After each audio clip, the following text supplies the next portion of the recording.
Why didn't Aaron make sure that they weren't walking over people? Yeah! Like, what the fuck? You know what I mean? Oh, okay, jeez. Is that what they're telling you? Oh my god! See? People died, bro! Like, you couldn't evacuate? Well, I guess, no, you couldn't evacuate people first. Because it was like an instant, right? Oh, see? But they're, like, fighting with each other. They're saying that, like, this is a small price to pay for their eternal safety. That's pretty fucked up. But yeah, it's not like he could have given people a heads up, though. Like, not really. There wasn't really a chance for that. Oh, no. Oh, it's Annie! She's leaving the trail, right? Yeah, oh my god, that's so fucked up. Annie's just like, like she's just walking around. That's so funny. Yeah, Annie's just like, she's just drying off. Oh, I hope this lady doesn't die. She looks so done, though. Like, she looks so, like, over it. You know what I mean? Like, she just wants to be left alone. Just leave Annie alone. It's okay. Oh, my God. I missed her so much. Oh, shit! Damn! Not today! Damn! See? Oh, no. Yeah, because, I mean, she probably, like, muscle atrophied.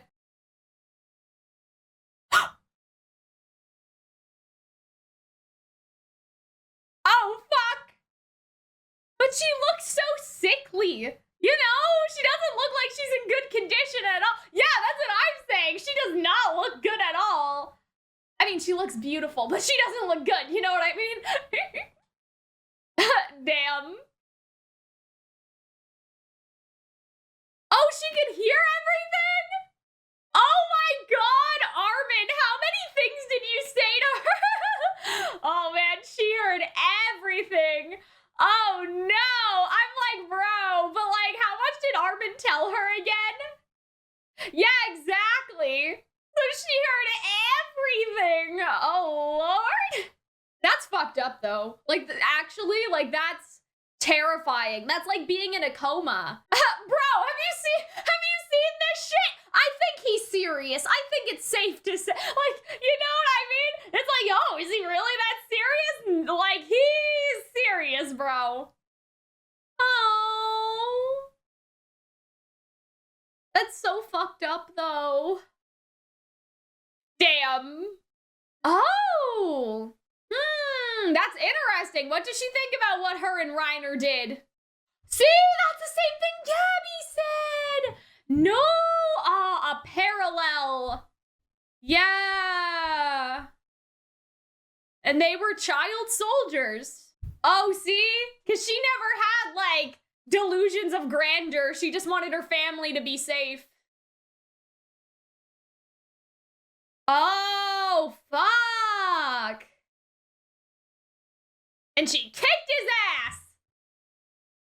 That's so fucked, though. Because it's like, he took her in on one hand, but then on the other hand, you know, what he did to make her a warrior was pretty fucked up. Yeah, that is true. Annie has listened to everybody else talk, you know? Yeah, she was taught that was the only value. Yeah, exactly.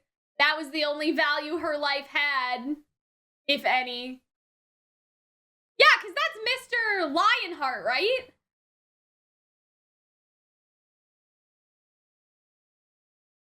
Oh, see, but he kind of changed, though, like how Gearsha changed. Yeah, see?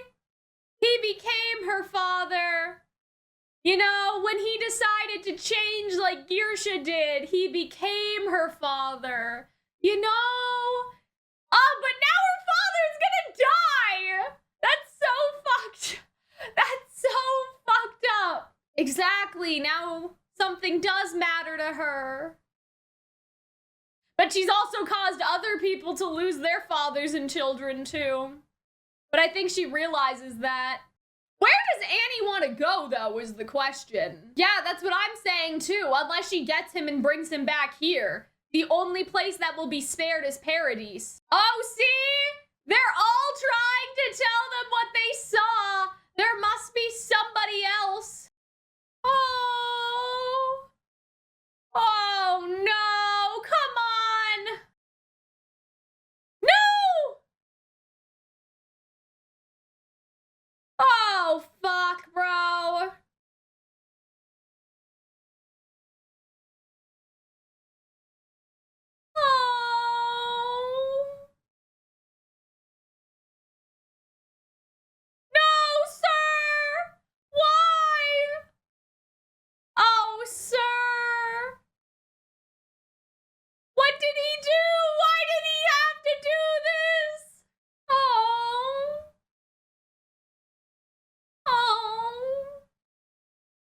Cletus, no. Oh, I see. He's basically saying to just comply, and one day they can rise up against Aaron, maybe. But the world's getting destroyed anyway, Armin, so why does it matter? Fuck. Oh, Armin. I love this for him, though. Armin's so cool.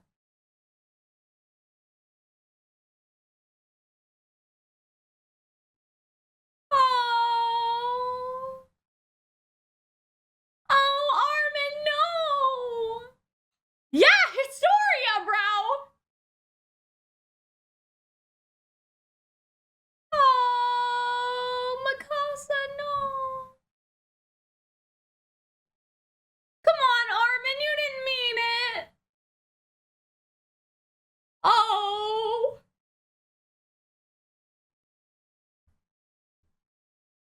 No, that's not true. Fuck, man. Okay, so Gabi's gonna go with Armin? Oh. Oh, look at them and how far they've come. Damn. Oh, guys, look. Look at how they grew. Character development. Oh, is Gabi riding her own horse? Base. Uh-oh. Flosh, please. Is this necessary? Did he really? I don't believe this. This is some bullshit. No, I don't believe he knew. I think that's bullshit. Unless they show like a flashback of that being reality, I do not believe this at all. Jean! I think Jean's gonna kill him. Somebody's gonna kill this man. I don't think Jean cares anymore. I don't know, maybe he does. Is that? I don't believe that they're dead. But anyway, poor Falco. Falco is so, like, gullible. Like, he's just like, wait, what? He has amnesia? He doesn't remember who he is? What? Connie, no! I think, come on, Hanji and Levi! Hanji and Levi! See? And look, yeah, you're really gonna sacrifice this nice, innocent little boy! You know? Like, how can you do this? Oh, he doesn't even remember that he inherited the Jaw Titan? That's not good. Uh-oh. Okay, so he has suspicion, though. Oh, no, Connie. Well, nah, Levi and Hanji are alive somewhere, bro. Well, yeah, see, Peck's, like, in the woods. Oh, hello. That's not good. Is that Hanji?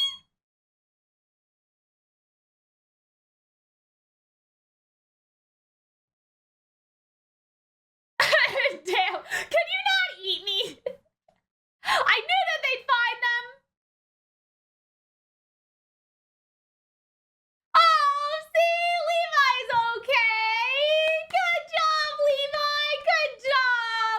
Good job for being okay, Levi. I knew he was okay. I thought that Peck, Levi, and Hanji may go save, Falco, but I don't know now. All right, everybody, let us get into the discussion now. This episode had a chaos, had chaotic energy. It's basically what Armin says, right? And somebody made a very good point, because I always, I read the Reddit discussions and people talking about the episode before I do my little videos just to see what people are thinking. Someone made a very good point that, like, everything has now kind of been fractured into, like, following individual characters who all have their own like 9 plot lines, you know what I mean? Like there's Levi and Hanji, and then there's Peck, and then there's Connie and Falco, and then there's Armin, even though Armin is probably gonna intersect with Connie and Falco, and then there's Floch, and then Eren is out there somewhere still, Zeke is out there somewhere still, you know what I mean? And so I feel like this episode just kind of delivered on the chaos because there are so many individual threads going on right now, and it feels like more so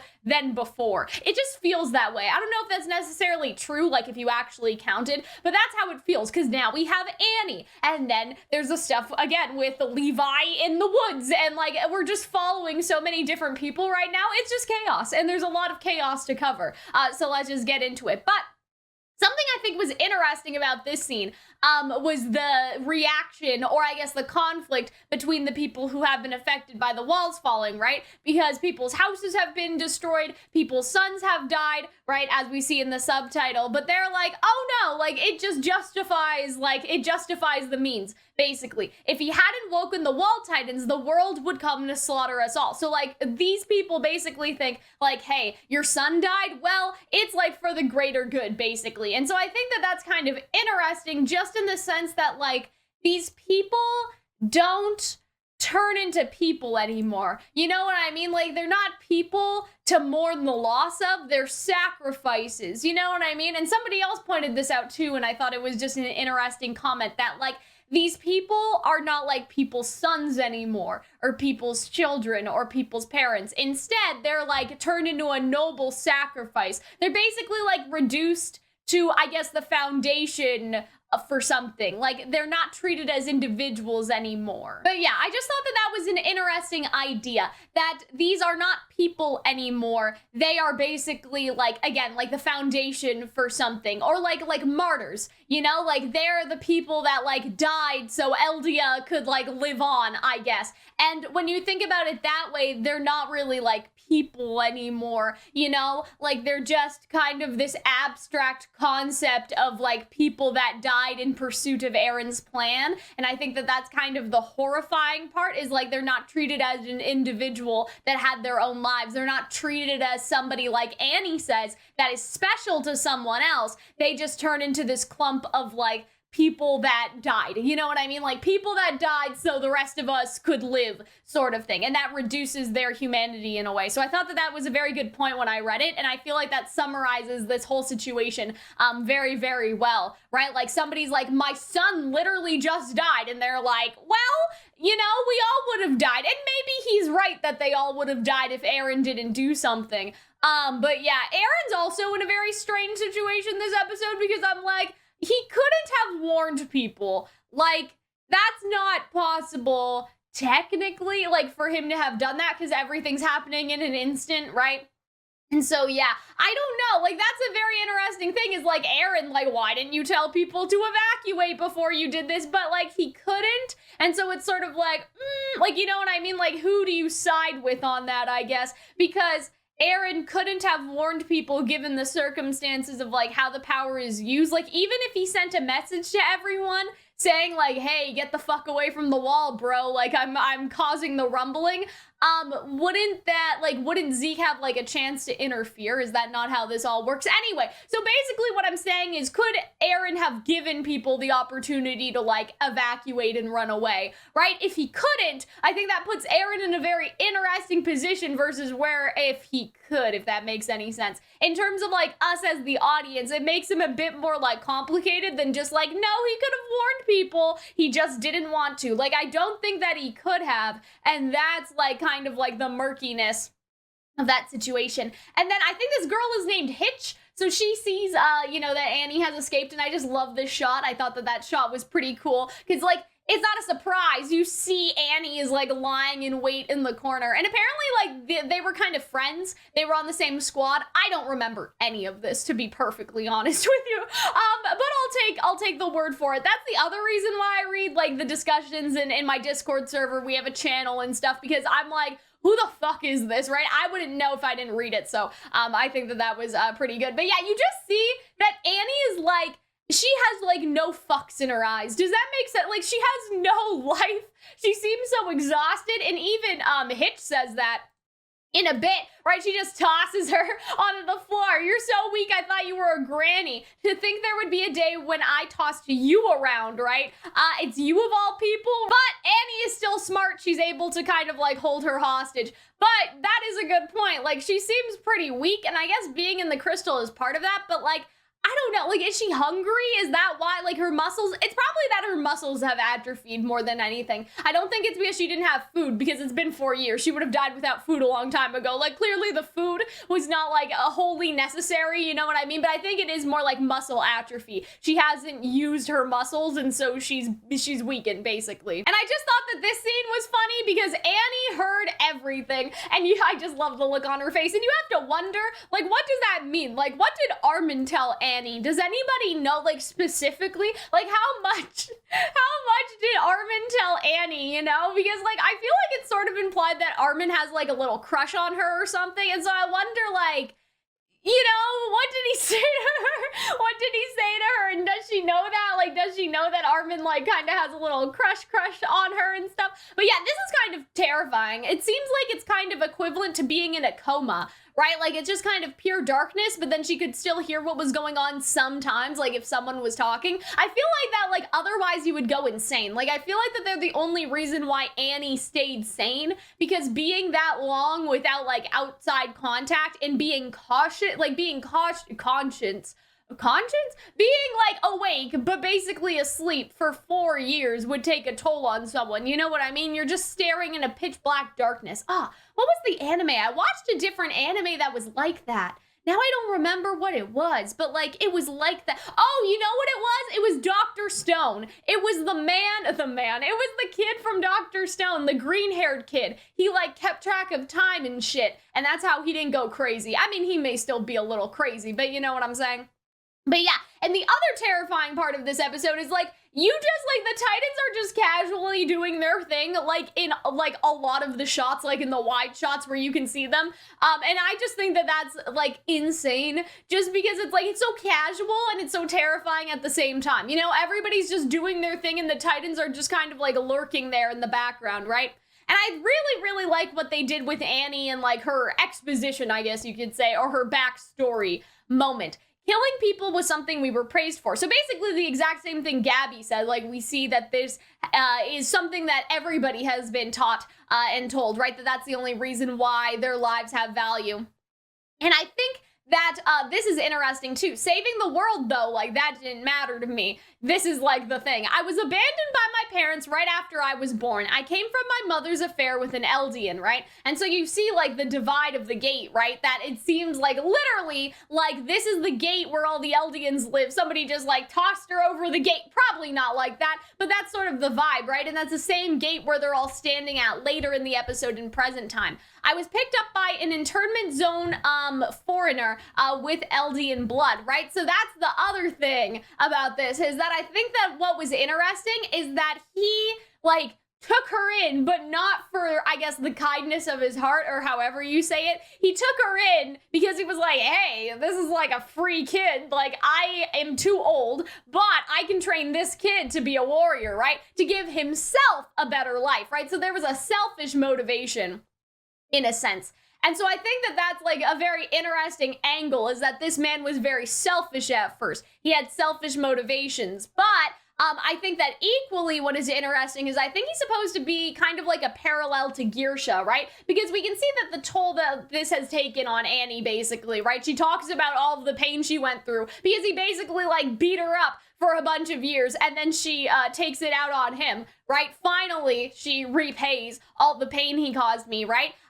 But I feel like that is kind of like what spurred what spurred his realization later down the road. It's like, what am I doing? What kind of person am I to like turn an innocent child into this killing machine? He regretted it, and so that's where like, oh, he became my father comes in, right? Like when he actually started to care about her instead of just using her, he became that father figure. And I feel like that Gearsha is kind of like that as well to an extent. Like Gearsha did horrific things to Zeke, and he made sure not to make those mistakes again with Eren, right? In a way. And so, well, I guess we'll get to that. I thought that this was funny, so I screenshotted it. Like, I listened to you talk for 4 years. Like, you can hear me out. So you see, I just didn't care. I didn't care if people live or died. I didn't think that any life had value, including my own, right? Because she was basically brought up as a pawn for somebody else's safety, right? For that man, I guess now her father's safety, right? And so this is kind of, again, what I feel like is a parallel to Gearsha, is that this man realized that everything he did was wrong. He saw what Annie had become, or at least I'm assuming that he did, you know, like, girl just kills, like, bugs, like, without any concern and, like, picks their wings apart and stuff. I'm sure he kind of saw that behavior in her, right? And so that's when he became her father, when he actually, like, cared about her as a child, as his daughter, right? And so I just thought that that was really interesting in terms of the parallel to Gearsha in that way. Like, this man equally kind of used his child as a pawn, like Zeke was used as a pawn, but he maybe, I mean, he didn't really correct it, though. He didn't get to correct it.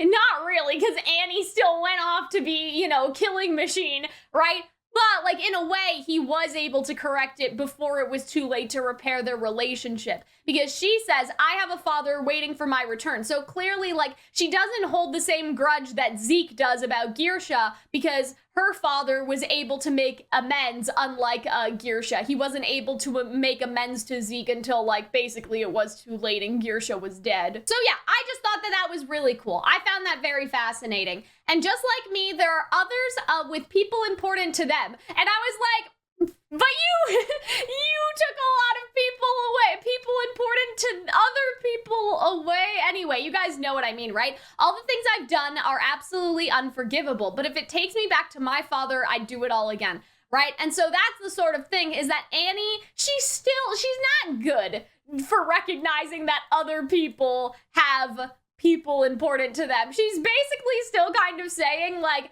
I only care about getting back to my father. So she's not, like, good all of a sudden. It's more like she still has a selfish intention, I guess. She's just saying, it's not that nothing matters to me, but there's only one thing that matters to me, and it's my father, right? I mean, I don't know, like, would she says that she'd do it all again to get back to her father, and that means killing the innocent people she killed and taking other people's fathers or children or whatever away, right? So yeah, I think that's an interesting angle for Annie, is it's still very, like, I don't know, it's still very selfish, I guess. Like, at the core of it, it is, like, there is some selfishness there still. It's not like, yeah, I realized that killing people was wrong and I want to stop Aaron, woo. Like, no, it's not like that at all. And I think that's a bit more interesting. It's that I thought that nothing mattered, but I can't say that because I thought about it and one thing matters to me. It's my father. So I'm going to do what I can to get back to the person I love and the person who is depending on me to come home. And if that happens at the expense of other people, that's kind of where, like, the empathy train, I think, derails with Annie. But I find that fascinating. I'm not saying that's like a bad thing for her character. I think that makes her character more interesting. Yeah, see, this is a problem too, because this just validates, like, the racism that they already felt. And so, yeah, I was thinking about that last week. I was like, why won't Aaron save the Eldians outside of the island, right? Why can't he do anything so they're not harmed?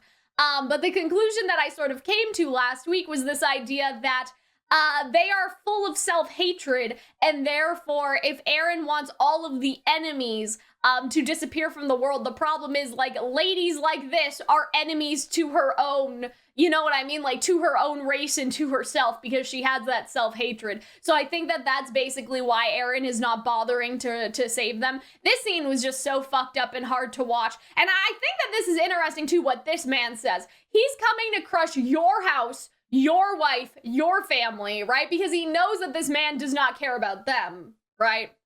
So he can't say that they're coming to kill us because they don't care about them. It's about, like, oh, you only care about your wife, your kids, and your family. You know what I mean? Like, it's almost, it's sort of like Annie in a way, but, like, kind of, I don't want to say the reverse, but, like, Annie's dad knows that the only thing that the soldiers care about is their own loved ones. They couldn't give a fuck about, like, all of the human lives in here because they don't care about human lives, or they don't see the Eldians as human. So he has to kind of, like, oh, but what about your wife, who you should see as human, I hope, sir, right? So I thought that was an interesting piece of dialogue, because he could have said, he's coming to kill all of us. You know, like, Annie's dad could have said that, but he didn't. He said, he's coming to crush your wife, your house, and your family, Mr. Soldier Man, like you specifically. So he made it kind of personal, because he knows that there's no appeal to just, like, the greater good of saving, like, everyone for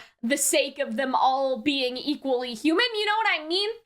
Like, the soldier doesn't believe in the humanity of the people around him, only the humanity of his own loved ones, basically. So I thought that was an interesting piece of dialogue, right? And yeah, they don't believe them, which is pretty fucked up, because I feel like by the time that the soldiers are going to get back, like the ones on the blimps, I don't even think that those blimp people are going to get back in time, to be honest. But, yeah, I wonder if there's anyone that is, like, from, I don't know, like, that has Eldian blood or is a subject of Ymir that is maybe in the Marley area but doesn't know that they're Eldian. Does that make sense? You know what I mean? Like, I don't know how to explain that any better, but I wonder if there's basically, like, somebody on the Marley side that, like, they didn't know that they were Eldian and they saw the vision and now they're super freaked out. But I wonder if there's anybody in there that can validate what everybody is saying, because I feel like that by the time the blimps come back, these soldiers are just gonna kill everybody, to be honest. But I do wonder, like, why did Annie's dad do this? You know what I mean? Because I don't understand exactly why he did this, because he's saying, promise me that you'll come back. Like, he's thinking about Annie promising to come back to him. But he also is now, like, throwing his life away in a way, you know what I mean? By, like, trying to attack this man. So I was a bit unsure about his actions here.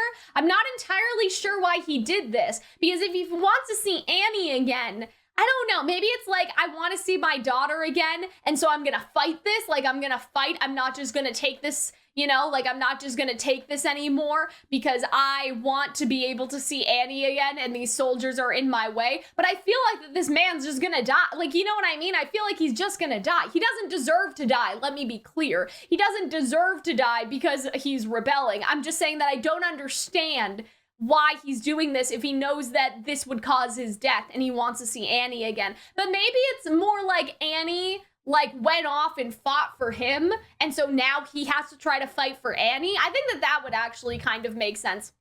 But I think that it's also kind of contrasting in a way to, like, the Marley volunteers and then these guys, because something that's said in this scene is, like, don't how do you say, don't disobey, like, don't fight back, you know, just do what they say, like, basically agree, rise up in the ranks, and then maybe change something. So we have some different ideologies going on here. Like, basically, they're like, you know, just pretend that you're on Aaron's side, like these guys. Just pretend that you're on Aaron's side, and then one day, you know, rebel against him. And then you have Annie's dad, who isn't even gonna, like, pretend. He's just gonna, you know, like, tell this soldier what's what. I mean, he does have some combat skills. Maybe he'll be okay, but I don't think he'll be okay, to be perfectly honest. I don't think that man's okay.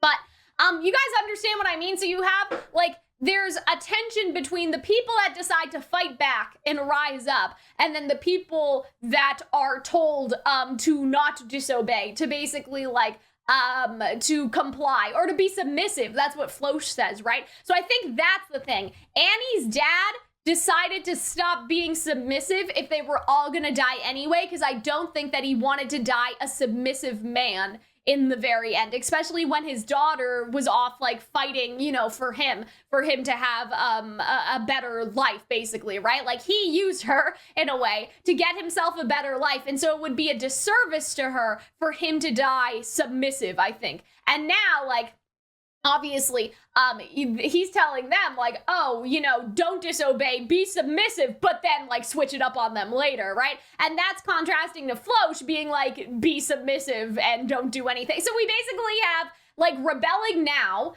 play submissive now and rebel later, and then play submissive, right? And that's, like, Floch is basically saying that later on, to just be submissive.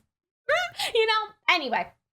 Let's talk about the Armin and Mikasa scene, because I think it's really interesting how Armin just like snapped. I do wonder though, I think that Armin does make a good point, because last week I was like, Armin, why does this even fucking matter? Like, why does it even matter? The world is getting destroyed anyway, so why, like, you know what I mean? Like, why does it matter who has what Titan or whatever? Like, there will be no Marley to fight anymore. But this episode actually made a very good point about that. The problem of inheriting the 9 Titans hasn't gone away. We might repeat another 2,000 years of war over Titans and their powers on this tiny island, right? Because last week I was saying, like, Armin, why does Connie give a fuck about making things worse with Reiner and Peck? The entire world is getting destroyed anyway. But we also kind of have to keep in mind that just because the world is getting destroyed doesn't mean that Peck and Reiner are. So I do actually think that that's kind of a good point, is that, like, Reiner and Peck, they're here. So unless, like, you know, they get killed, basically, right? Like, they're on the island, and so therefore they aren't going to be stomped because it's everywhere else except for the island. And so say Eren did destroy the world and everyone died. Well, Peck and Reiner would still be here, and if they don't have their family anymore, like, all they care about is all they care about is Falco and Gabi, right? And so I feel like that actually makes a lot more sense now. This was fucking savage, by the way, but I do understand, like, I guess what Armin is saying, because he doesn't want more conflict. He wants to stop the conflict, and Connie will continue to perpetuate said conflict, right? Also, it's just kind of wrong. Like, you know what I mean? Kind of wrong to feel to feed an innocent child to your mom, you know? And so I feel like there's, like, the morally wrongness too that Armin feels very strongly about, but it's also, like, the conflict resolution side in Armin. But yeah, this was pretty fucked up, because Armin basically, like, snaps at Mikasa, and I feel like it's because, like, Armin sees, I don't know. He sees Mikasa as, like, I don't want to say he sees her genuinely as someone who can't think for herself, because I think that this is just heat of the moment. I think it's just because he's stressed. I don't think he genuinely thinks that way, but I think in this moment, he does kind of see her that way. Like, you can't think of, like, how to help yourself. Like, you need me to make a plan for you, and you're still thinking about Eren, who is basically a lost cause, and that just makes Armin snap. So I'm not saying Armin is right, but I'm saying that I think that that's basically his mindset this episode. He's like, Mikasa, like, why are you thinking about this? You know, do you need me to spell out everything for you? I'm busy, right? And that's why he snaps at her. But we can see, like, Eren destroys their friendship. I mean, I'm sure it's not permanent. I'm sure that Armin and Mikasa are fine. But when you think about it, like, all of Eren's actions, he wanted his friends to live happily. But how happily can they really live after all this? You know what I mean? He wanted them to be free and to be happy, but he's destroying their friendship, you know? He's destroying their mental health. He's destroying them through what he's doing. And we also have Historia might be in danger, and that's something I totally forgot about and wasn't thinking of. I wonder if that's where Eren will go. I could actually see him going to Historia. I think that makes a lot of sense for some reason, because it's like, where the fuck is Eren right now? And, like, where is Zeke right now? We have no idea. I feel like that maybe going to Historia for Eren would make, like, I don't know, like 5% sense, but I'm not sure. But yeah, and so Armin snaps at her and immediately regrets it, right? If Commander Erwin was here, he wouldn't have snapped at you like that. I know the answer now. I was the wrong person to bring back to life. And so, again, like, Armin is just, he's stressed out. He's basically in this, like, kind of this new position where he's taken on Erwin's role, especially because, like, Hanji and Levi aren't here anymore, and he just can't handle it. And so that's what I'm thinking, is that, like, Eren is destroying the people he wanted to protect and give any freedom, you know? And he's making Armin think this way. And so I just thought that scene was so heartbreaking to see how, I guess, Armin and Mikasa have been pulled apart, but also how Armin has been, like, pulled apart inside, not to be, like, too cliche or anything. I really like this conversation with Sasha's parents and Gabi, and I also like the conversation between, like, Mia and Gabi. I wonder if this is supposed to be, like, symbolic or something. Like, Gabi sounds weird, Mia's better. I think it's almost like the person that you were as Mia is better than the person you were as Gabi, and I like that person more, so Mia is better. It's like the new person you became as Mia is better than Gabi, but then ultimately she resigns herself and says goodbye to Gabi, right? So I thought that scene, maybe that was like, I don't want to say a metaphor, but like maybe that was like some like symbolism that Gabi is like, Gabi, who she was before she was Mia, is a foreign concept now. Gabi's almost a different person. Like the Gabi before Gabi was Mia is almost a different person. The person that Gabi became while she was Mia is the only person that Kaya knows. I don't know. I don't know if it was that important, but I thought that it was. Yeah. And so then Floch says, Aaron told me his plan 10 months ago. Is that true? I don't know. Like, I just don't believe this, but yeah, I'm wondering about Floch's angle here, but I guess he's basically saying, you lost your leader, you lost your military, you're gonna lose your homeland, your family, and so this is all you have left, so either fight for us or, you know, like, get over it, I guess, right? You can fight for us or die. That's basically what Floch is saying right now, because at first I was like, Floch, why are you rubbing it in? You know what I mean? Was this really necessary? But now I kind of understand what he was doing. Again, I don't agree. I think that Floch is the definition of, like, wonderfully written shit. You know what I mean? Like, he's just a pile of shit as a person, but, like, on the outside, he's, like, wrapped in tinfoil of gold. Does that make sense? Like, he's a well-written shithead. He's a well-written character, but he's a little shit. With that being said, I think he's basically saying, you've lost everything, so follow us. We'll give you a purpose. We'll make you a home here. This is all you got. And so I think that that's basically what he was getting at. And this guy says, fuck that. Like, I would never bow down to you guys, and so Floch kills him, right? His pride as a volunteer wouldn't let him live in submission, but his pride worth dying for. What's so wrong with submission? Which I think is interesting, given the fact that Aaron was like, let's give everyone freedom. Not you. Not you. Like, Floch is like, but not you guys, right? And so, yeah, this is a fucked up expression, too. And so, yeah, that's what I think is, like, the contrast is basically, you know, earlier in that other scene when the commander was talking to, like, his, like, few men and was like, hey, just don't disobey. Just agree with the Jaegerists until you work your way up and then maybe you can change something. It's kind of like the same concept, except I don't think that Floch is expecting anybody to rebel in the future. Mikasa comes in and she's just like, what the fuck? And I thought that this was interesting too, this facial expression that he gave Mikasa. It was just kind of like eerie in a way. To answer your question, I act on Aaron's behalf. I feel like that's the other thing that really hurts about this is that Floch says that he knew Aaron's plan 10 months ago, right? But like Jean and like Armin and Mikasa and like even Connie, like they're Aaron's best friends, like not Floch. And so I feel like that's the other thing that Jean is kind of grappling with is the fact that like he thought that him and Aaron, you know, were tight, I guess, for a lack of a better word, but Aaron didn't tell them at all. He only told Floch? Like, I feel like that's kind of hurtful and kind of bullshit, you know?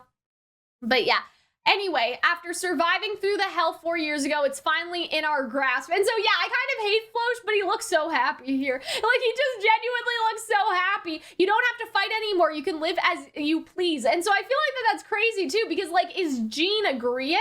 Is he realizing that that may be the case? Right? Go live it. You're one of our heroes. And so I feel like that's kind of terrifying in a way, because I feel like that Jean almost has this look on his face, like, his dream is coming true in a nightmare, you know, because he's saying, is it over? Like, is that actually true? Right?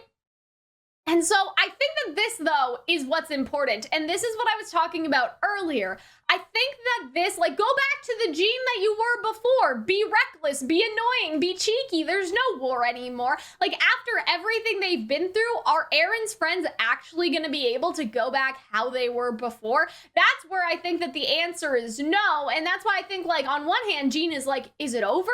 But, like, to live with the memory of everything that has happened and everything that they've done, I don't think it'll ever be over for them. And I feel like that that's really the key thing here. Basically, I don't think that they will ever mentally recover from, actually, what if Aaron erases their memory, bro, just like the first king. Like, I feel like at this point the rumbling is gonna happen. Like, I feel like genuinely it's going to succeed, to be honest, but I feel like, actually, what if that's why? Like, what if Aaron's last action is erasing everyone's memory of what happened? And that's why you have, like, him, like going, like, like, through the ruins in kind of, like, the end thing, and why, like, he turns into a flame and disappears. Like, what if, like, Aaron dies or something, and then right as he dies, in that, like, instant split second that he dies, he, like, goes into the path somehow and, like, reformats all of their memories or something. So they don't remember who he was anymore. They don't remember what they're doing there. They just, I don't know, they just rebuild, I guess. Like, imagine that. Imagine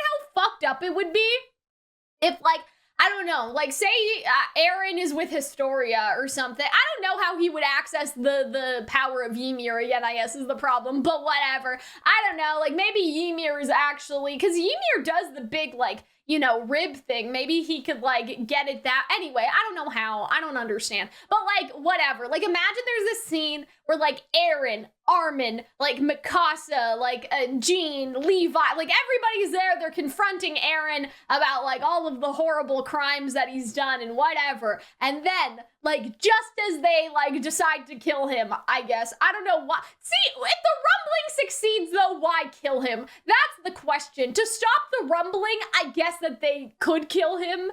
I don't think it would make it stop, but whatever. But, like, you know what I mean? Like, I don't know why they would kill him if the rumbling succeeds, because it's like, well, at that point, what's the point? What's the point? But, like, okay, let's just pretend that they go to stop the rumbling and that they go kill Aaron because they think that they can and whatever. Like, what if the very last action of Aaron is to erase all their memories because, like, the entire world is destroyed anyway and they can just live in, like, ignorant bliss? Like, that would be so fucked, you know?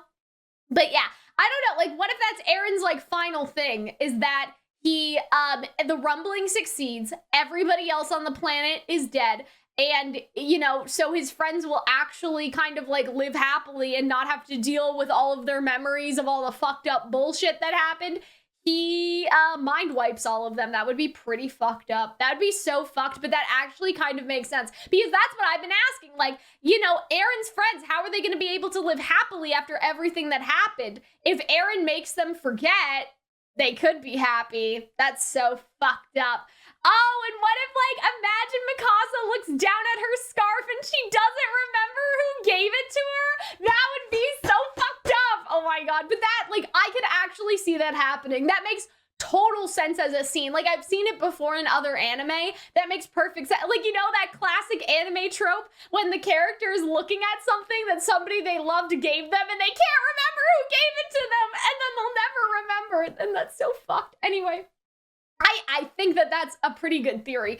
Let's talk about Connie, though, because Falco is just so innocent and does not deserve this. I'm a soldier. It's true. Like, just look at this man. He looks so sus. But I actually have some theories about what's going to happen here. Didn't this Titan say things before? Like, I thought that Connie thought he heard his mom speak, so I feel like that his mom is basically going to be like, no. Like, you know what I mean? That she's gonna tell Connie no, and that's gonna make Connie have, like, a mental breakdown because it would. You know what I mean? So I think that the mom is actually gonna say, like, no, is going to be, you know, is going to have, like, one, like, verbal line as a Titan and be like, Connie, do not feed this child to me. I thought you were better than that. You know, a good soldier wouldn't do this. Obviously, I don't think she can say that much, but I think that she would say no, and that no would be enough. But I just want to talk about, too, like, how beautiful, like, these scenes are. Like, who gave it the right? Like, even this, like, scene, too, is just so pretty. Like, who gave them the right? And I love seeing, Peck and the commander. At this rate, there's nothing we can do. Is there any possible way to stop it? No. But either way, we'll fight to the bitter end. Yeah, see, that's the thing. They still want to fight, even though there's no way to stop it. So what are y'all fighting? That's the question. But I love how Hanji just like pops up, and I was so scared. Like, this was so scary for Peck to just go zoom, because I didn't realize that she still had like control even though she was out like that. And Hanji's just like, hey, like, I'm unarmed, we're just, you know, we're big chillin', we're just passing through. So I feel like my theory is right, that like Peck, Hanji, Levi, Armin, and Connie are all gonna kind of end up in the same area, and that would be very interesting. Especially because then, like, you know, like, Peck can recover Falco, and it can be, like, a whole thing, right? That's a theory I had last week. I think that that's actually gonna happen now. And I felt like, oh, maybe Levi and Hanji will stop Connie, right? Like, I don't know why, but I had that idea last week. So I think that that's kind of, like, in the same vein. I feel like they're all gonna end up in like the same area, if that makes sense. And so yeah, then we see the preview for next week. It seems like Jean is trying to sleep, maybe, or maybe they're in a prison cell. And then we also have Mikasa, but it seems like she hurt herself. When did she do that? I don't remember. Oh wait, no, I don't think she hurt herself. I think that's her like tattoo thingy that like nobody ever saw, and then suddenly they like introduced the tattoo thing. Like, wasn't that what it was? Anyway, Gabi has her own little horse. I noticed that, but anyway, and so yeah, it's like it's nighttime now. When the unsuspecting look up and see them, will they be stricken with fear or strike back, right? And so I think that that's interesting too, because like I think that's kind of alluding again to Annie's dad. Like, he decided to strike back instead of just being submissive in his very last moments. Also, isn't that Jean back there? So maybe, like, Floch's stuff isn't, like, going very well, you know? Like, Floch has a panicked look. Like, isn't that Jean? So what if Jean was, like, feeling real sorry for himself, and then he got a bunch of people to, like, rebel against Floch? Maybe that's what's happening. It seems like that these two are getting executed. I really hope they don't. Like, I don't like Yelena that much, but I do like this man, and this man does not deserve to die. This is so fucked up, but I feel like she has nothing else to live for. She thought that Zeke was the savior, and Zeke did not come back. I was hoping that I could see, like, who was in here, if that makes sense. Like, I thought I could see who was in the reflection, but I don't think that we can. We can see that Armin is like coming towards something though. So I think that, oh, but it's daytime now. So that's interesting. So it took them like a whole day to get there. That'll be cool. So yeah, that's basically it that I have for this week, guys. I think my strongest theory is definitely that memory wipe thing. I think that's so smart, so galaxy brain. But yeah, this episode gave us a lot to talk about, but not a lot to work with in terms of theorizing for next week. So yeah, I mean, we still have too many things unaccounted for. Like, we don't know what Zeke is doing, but they did foreshadow Historia's existence, so I think that that may be important. But yeah, I hope that you guys enjoyed this little discussion for this episode. Thank you for attending Calxyn's Royal Court today. If you want to support the channel, you should check out the Patreon, all that fun stuff. The Patreon also has the full-length timer and subtitle reaction, of course. But yeah, that is all from me, guys. I hope you enjoyed, and I will see you in the next one. Bye!